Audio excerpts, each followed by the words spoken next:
Sharon filed that report. Now, albinos do not die. When they grow old, they vanish. As ridiculous as it may sound, many people believe this assertion. In certain communities, they are seen to bring bad luck and are not permitted to stay there.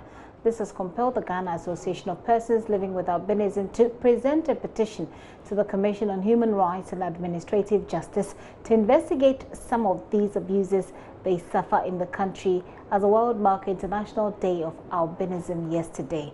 A report by Philip Ankra.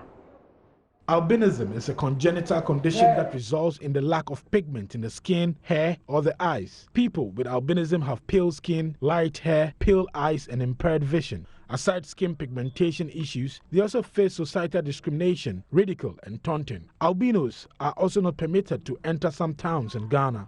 We take it upon ourselves to at least go into those communities and conduct a survey and to attest to the fact that whether or not these issues are true. And to our dismay, yes, they are true. They confirm, the survey report confirms that persons with albinism are being banished from these communities. That is Abasi, Bokrua, and Akomufie. The executive director of the Ghana Association of Persons Living with Albinism, Newton Kacheku, charged the Commission on Human Rights and Administrative Justice to investigate the issue of banishment. We started sharing with CHRAG our findings and what we want them to do to help persons with albinism, to protect the rights of all persons with albinism in Ghana. Basically, this is what we've been sharing with them. We're expecting a lot of things.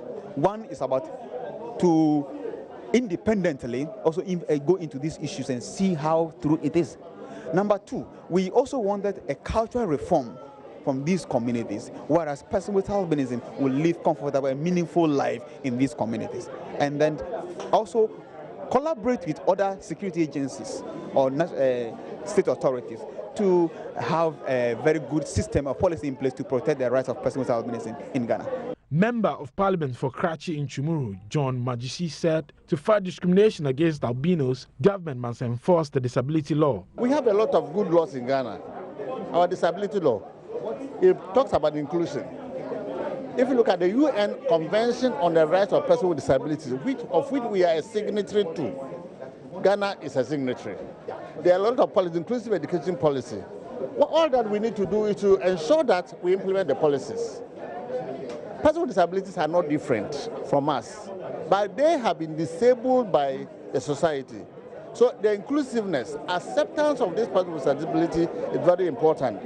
One other thing I have also realized that there's lack of awareness. People still believe that persons with disability are supernatural. They are not human beings. It's because they lack the awareness.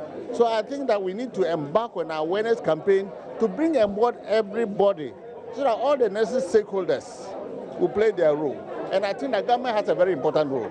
Or as far as the relevance of the disability law, that law must be implemented. Cynthia Bule, a senior lecturer at the Central University College, says despite the inclusive education policy, many persons with disability are still denied the opportunity to get quality education. The policy came up about 10 years ago and it's ongoing. It's up for review in the year 2020 and it's being applied. But there's a need to monitor the system. There's a need to look at the pilot cases. It's been implemented. Government of Ghana added resources to other bodies like UNESCO, UNICEF to implement this policy. And it's running, but we need to evaluate, to know how they are faring, to know how the system is working. Because next year when we are reviewing, we should be able to look at test cases so that we will know where to change, where to add, where to subtract, and what have you.